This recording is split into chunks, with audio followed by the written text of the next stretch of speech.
വളരെ പെട്ടെന്ന് ചെയ്യാൻ പറ്റുന്ന ഒരു ലഞ്ച് ബോക്സ് റെസിപ്പിയാണ് ഇന്ന് കാണിക്കുന്നത്. ഭയങ്കര സിമ്പിളാണ്, ഭയങ്കര ടേസ്റ്റിയാണ്. എണ്ണ ഒന്ന് ചൂടാകുമ്പോഴത്തേക്കും മസാല ഒന്ന് ഇട്ട് കൊടുക്കുന്നുണ്ട്. ഇനി ഇതിലേക്ക് 2 സവാള ചെറുതായിട്ട് കട്ട് ചെയ്തതും കൂടി ചേർത്ത് കൊടുക്കുന്നുണ്ട്. നന്നായിട്ടൊന്ന് വഴറ്റിയെടുക്കണേ.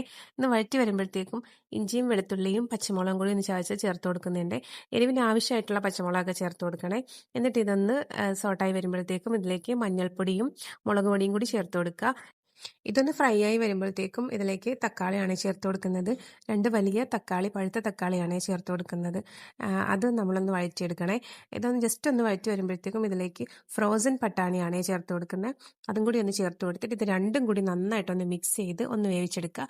ഇനി ഇതിലേക്ക് കുറച്ച് തക്കാളി ജ്യൂസാണ് ചേർത്ത് കൊടുക്കുന്നത്. ഇതും ഒരു 2 തക്കാളിയാണ്. കുറച്ച് ചൂടുവെള്ളവും കൂടി ഒഴിച്ചിട്ട് നന്നായിട്ട് വേവിച്ച് ഒന്ന് തിക്ക് ഗ്രേവി ആക്കി എടുക്കണേ.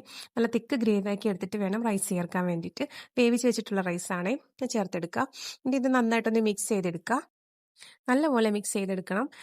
ഇത് തിക്ക് ഗ്രേവി ആയതിന് ശേഷമാണ് നമ്മൾ റൈസ് ചേർത്ത് മിക്സ് ചെയ്തെടുക്കുന്നത്. അതുകൊണ്ട് ഒരുപാട് ഇട്ട് വഴറ്റേണ്ട ആവശ്യമില്ല. നന്നായിട്ടൊന്ന് മിക്സ് ചെയ്ത് കഴിയുമ്പോഴത്തേക്കും ഇതിലേക്ക് കുറച്ച് നട്ട്സ് ഒന്ന് ഫ്രൈ ചെയ്ത് ചേർത്ത് കൊടുക്കുന്നുണ്ട്. അതും കൂടി ചേർത്ത് നെയ്യിലാണ് ചേർത്ത് കൊടുക്കുന്നത്.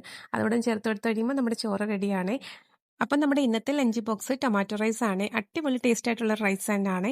അപ്പോൾ ട്രൈ ചെയ്ത് നോക്കാം. നെക്സ്റ്റ് വീഡിയോ ആയിട്ട് വീണ്ടും വരാം. താങ്ക്